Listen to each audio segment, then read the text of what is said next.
Iya, apa? Gembira.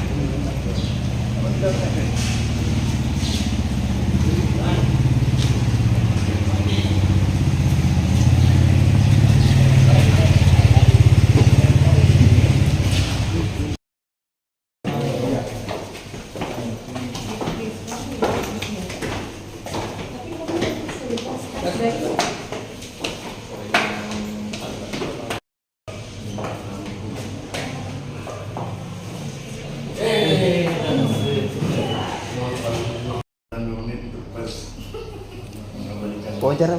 Wawancara. Masih ada? Tak ada yang olah lagi. Tapi ini bisa jalan semua. Dan tak boleh. Ini duduk aja. Garing aja. Cepet kan nih. Udah usah. Berapa umurnya? 80. 20. Jadi saya ini udah 70. Ini nah.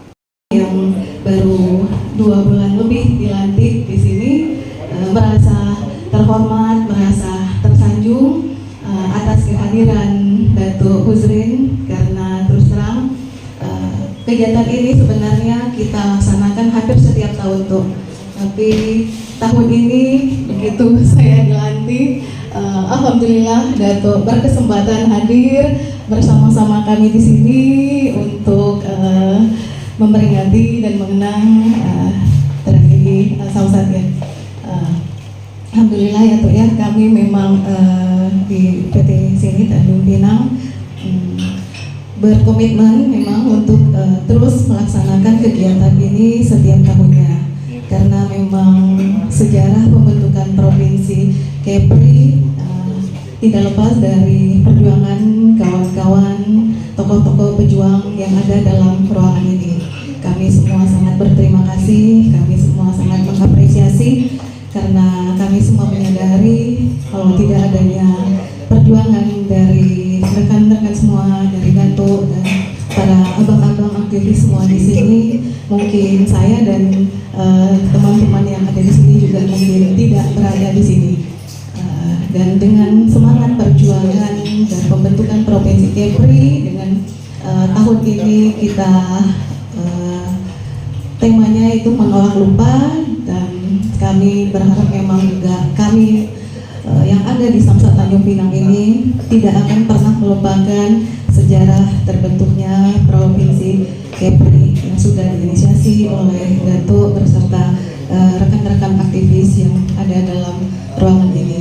Dan semangat untuk Samsat juga kami akan memberikan pelayanan yang terbaik, pelayanan prima dan mungkin pelayanan yang humanis, karena memang kami di sini juga ada karena memang dari perjuangan dari rekan-rekan dan Datuk yang ada di sini.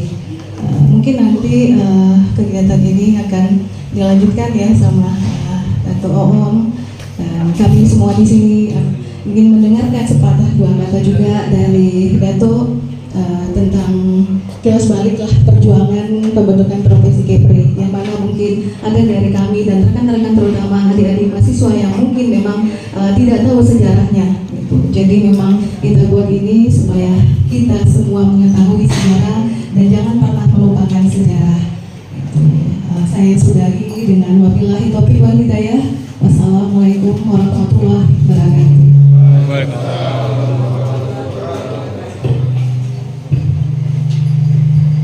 Kilas balik sejarah tragedi Samsat yang akan disampaikan oleh Ketua GSBP 3KR Bapak Basyarudin Idris atau To'om. Kepada Bapak disilakan. Berangkat menyeberang ke Batam, ada acara lain. Sedikit saya menceritakan kepada teman-teman, kawan-kawan dan terutama buat adik-adik mahasiswa yang mungkin selama ini saya selalu menjadi narasumber untuk berbicara dengan anak B tentang perjalanannya sebuah provinsi ini. Nanti akan ditampilkan sama anak itu Muslim. Secara globalnya saya hanya menceritakan bagaimana terjadinya tragedi Samsat ini. Tragedi Samsat ini adalah berawal daripada 15 Mei 2002, yang mana masyarakat dan mahasiswa dan pemuda pada saat itu awalnya mereka punya sepakat karena Gubernur yang saat itu saya dikasih tidak pernah setuju dengan profesi Kepri. Ini awalnya. Tapi awal lagi masih ada 15B tahun 1999 itu ada awal daripada musyawarah rakyat Kepri 15B 1999 di Hotel Convent Batu 10. Itu seluruh elemen pemuda masyarakat berkumpul di sana mendeklarasikan pemekaran kabupaten kota dan provinsi Riau. Kita ambil ke tragedi Samsat. Tragedi Samsat ini berawal daripada ada adik mahasiswa yang turun dari Jakarta, Bandung, Sumatera Utara, Jakarta, Bandung, Surabaya semacam yang memegang mas itu dari Riau, yaitu Undri dan ini adalah mahasiswa yang sari pada tahun 2002. Nah, perjalanan ini terjadilah bermacam pemblokiran atau menduduki atau mendiami kantor Samsat Riau. Waktu itu menjadi Samsat Riau pada tanggal 16 Mei itu terpasanglah diganti Samsat Riau menjadi Samsat Kepulauan Riau dilakukan oleh adik-adik mahasiswa yang berparkir dan tidur bermalam di asrama haji. Jadi yang belakang asrama haji itu ada rumah saya. Kadang-kadang makan di rumah haji, kadang-kadang makan di rumah saya. Pada saat itu saya berkawin, bernikah, dan juga ini mantan mahasiswa juga. Undri 1 tahun kuliah tak selesai saya kawin. Ini sedikit perjalanan. Tapi hari ini alhamdulillah karena merasa tanggung jawab kepada mertua, istri lagi berjalan ke S3. Semua kita kuliah, tanggung jawab bagi laki-laki. Dia dalam perjuangan, dia tidak selesai kuliah, tapi laki dia kuliah kan. Insya-Allah dalam perjalanan S3. S1 itu. Jadi setelah tanggal 18 itu maka ada adik mahasiswa kembali mentanyakan pada saat itu kepala Samsatnya Bapak Khairul bin Ja'far Uda. Beliau sempat bentrok dan ribut dengan Adinda Jeffrey, Anto dan Amin pada saat itu karena mempertanyakan pelang profesi Kepri itu ada di mana. Ternyata setelah kami cek pelang itu ada disembunyikan di belakang. Nah akhirnya terjadilah bukan cos, agak pertengkaran sedikit dengan kawan-kawan karena pelang itu kita pasang kembali pada 18 Mei paginya. Nah dalam perjalanan itu polisi sudah menjaga segala macam tempat kita bagi di depan sini karena mungkin ada tekanan-tekanan juga dari Gubernur Riau Pak Saleh Yassin. Kami minta pada saat itu mentelegramkan, memberitahukan kepala daerah Riau sana bahwasanya kantor Samsat Riau sudah diduduki oleh adik-adik mahasiswa dan juga menjadi Samsat Provinsi Kepulauan Riau. Ini dijelaskan. Maka terjadilah cos pagi itu adik-adik mahasiswa yang diprinting oleh para pemuda membongkar pagar-pagar di depan itu, bahkan batu-batu pun melayang ke atap Samsat ini. Jadi di situ sekilas balik maka terjadilah, kalau tak salah saya pada saat itu batu itu mengenai kepala Wakasat Kepri Timur, namanya Pak namanya Pak Mahmidun Wakasat Kepulauan Riau Timur, mengenai kepala beliau dan akhirnya bocor kepala beliau. Disitulah perseteruan semua. Apa yang terjadi pada saat itu? Adik-adik mahasiswa terkorbankan. Salah satu saya mau berlomba tangan korban. Ini salah satu korbannya, tangannya patah, tempat tersiok-siok, diteranjang oleh aparat.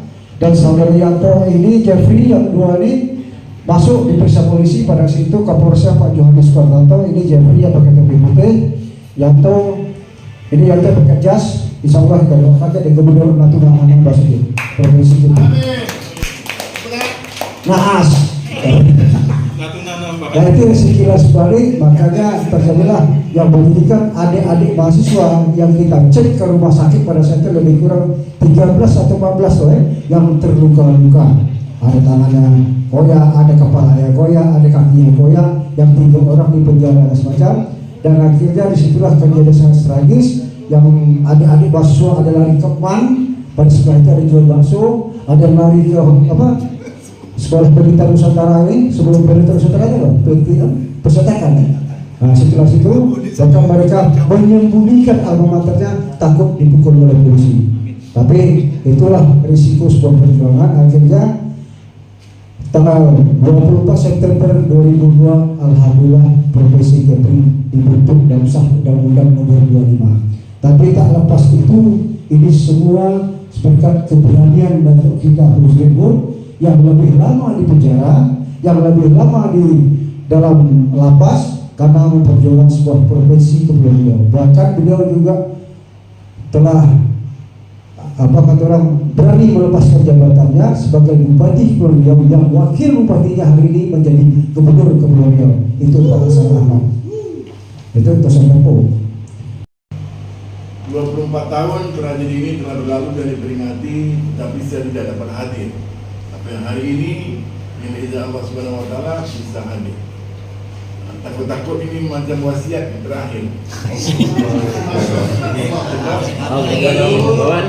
Di dalam Islam, Rasulullah beritahu umat dia ini hanya berumur 60 dan 70. Kalau lebih itu sudah bonus.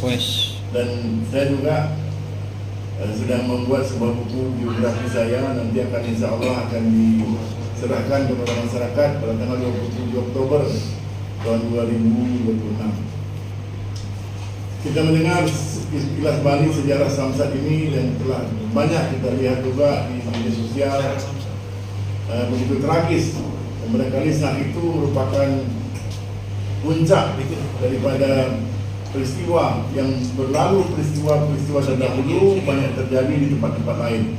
Kita pernah tahu bagaimana erupsinya di Pekanbaru, barangkali juga di Jakarta, tapi karena diceritakan, karena disampaikan selalu, maka seolah-olah inilah dia yang menjadi simbolik perjuangan mahasiswa dan perjuangan Provinsi Kepulauan Riau.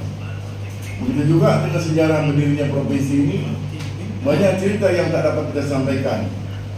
Dan sekarang sudah pada tahap membuat sejarah buku perjuangan itu, yang kemarin kita luncurkan bersama-sama, dan menurut tim penulis akan difinalkan, akan disampaikan pada masyarakat pada tanggal 15 Mei 24 September 2027.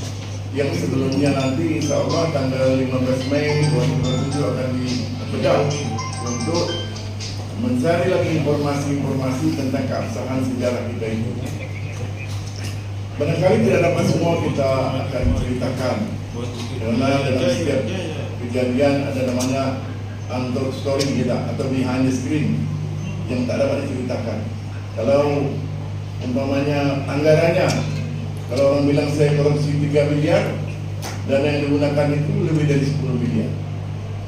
Di mana kita menerima tuduhan itu hanya sekedar upaya untuk mendiskreditkan dan supaya perjuangan profesi ini berakhir. Tapi akhirnya Allah Subhanahu Wa Taala tidak berakhir. Dan itulah barangkali hadir bersama kita dari mahasiswa yang barangkali yang yakinlah mereka akan memimpin seperti masa depan.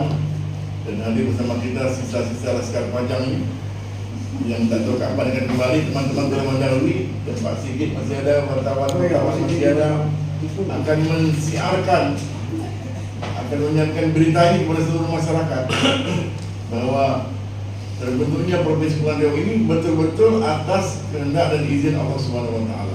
Di dalam teori, di dalam sistem undang-undang kita tidak memungkinkan. Karena itu apabila ada sebuah perjuangan, umpamanya saya mengatakan kemarin dalam rapat tentang 10 maklumat itu, pada saat kita sebutkan undang-undang Provinsi Kepulauan Riau, undang-undang Provinsi Kepulauan, ini harus kita perjuangkan.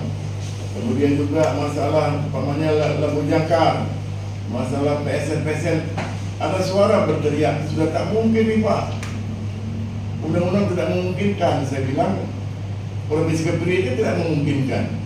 Tapi kalau Allah berkehendak, dalam surat Yasin mengatakan kun fayakun, pasti jadi. Yang penting kita suarakan, kita sampaikan. Saya ulang-ulang lagi, di dalam Al-Quran perkataan cakaplah, katakanlah itu 323 kali. Katakanlah.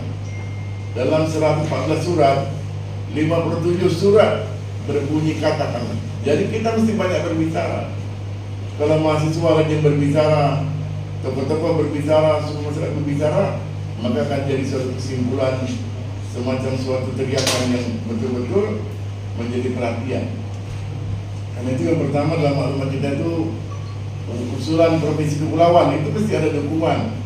Selain kami sebagai yayasan dan juga mahasiswa lain itu mahasiswa perlu juga mempertimbangkan.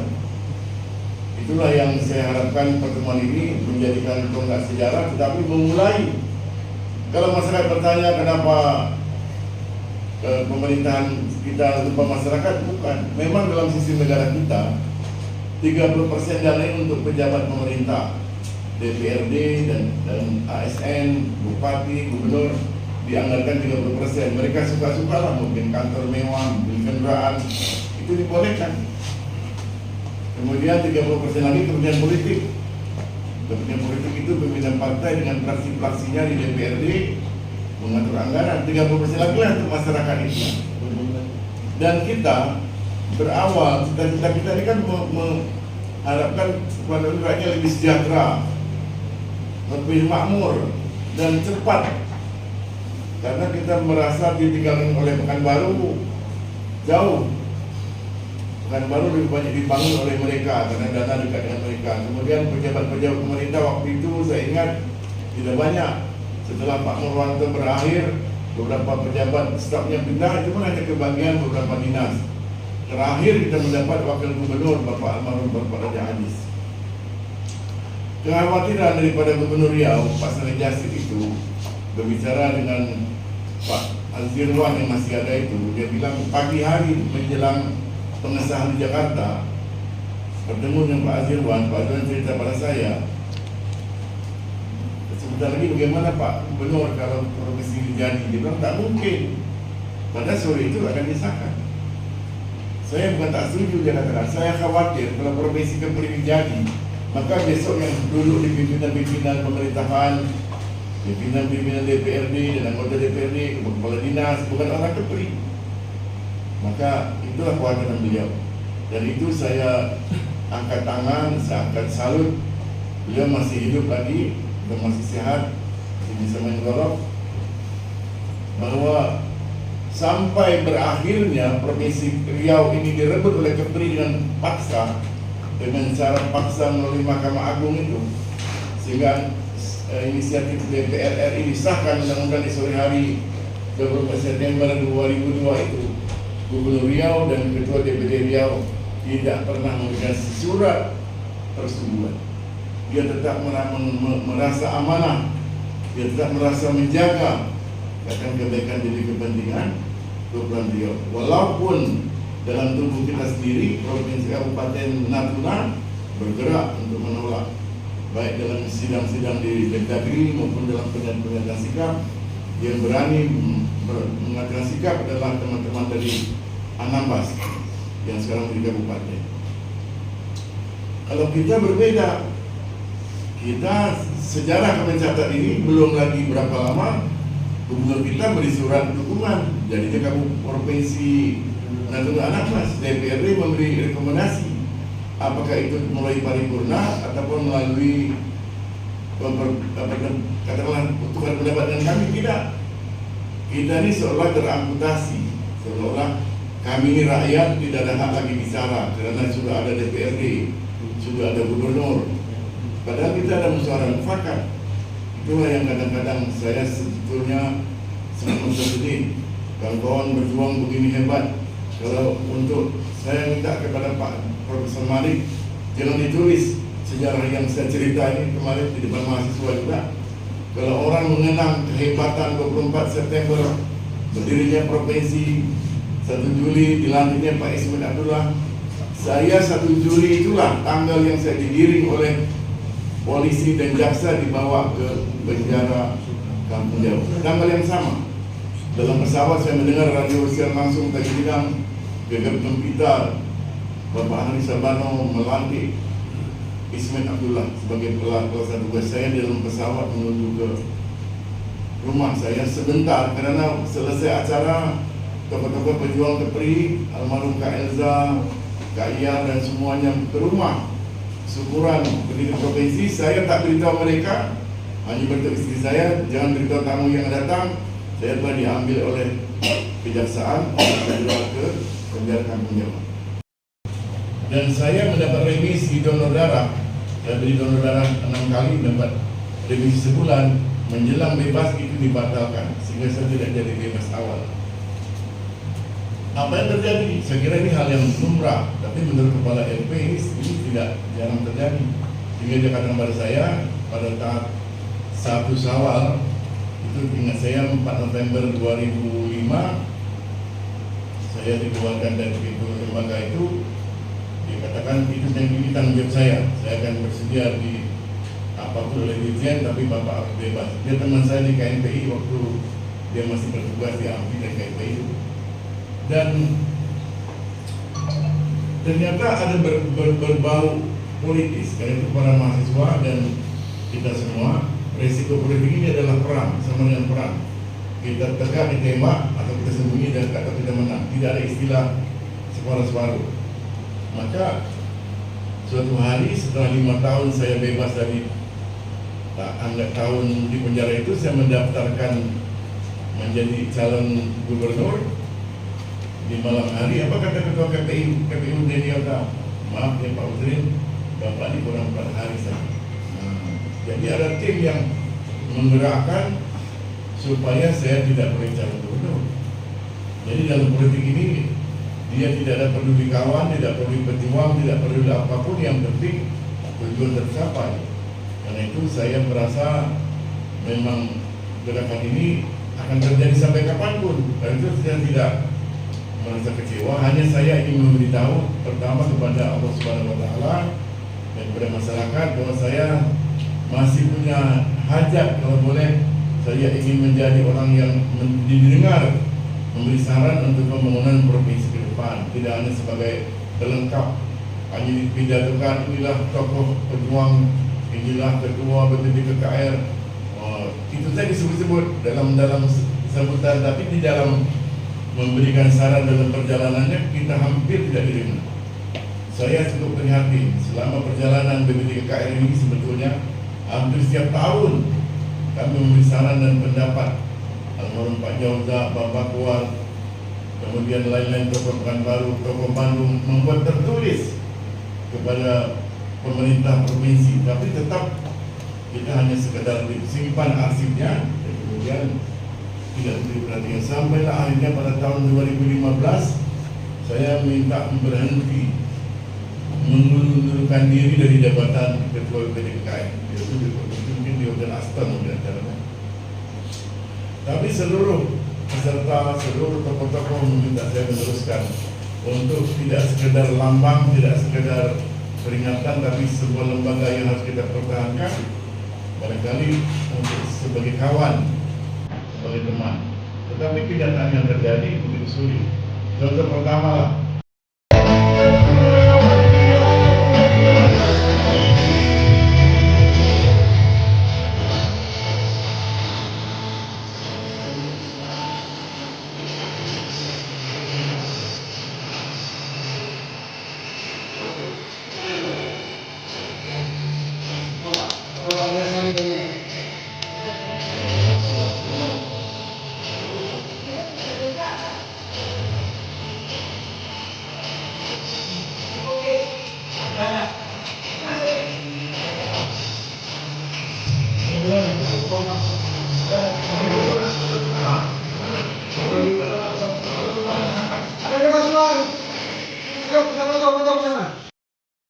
Amin. Allah.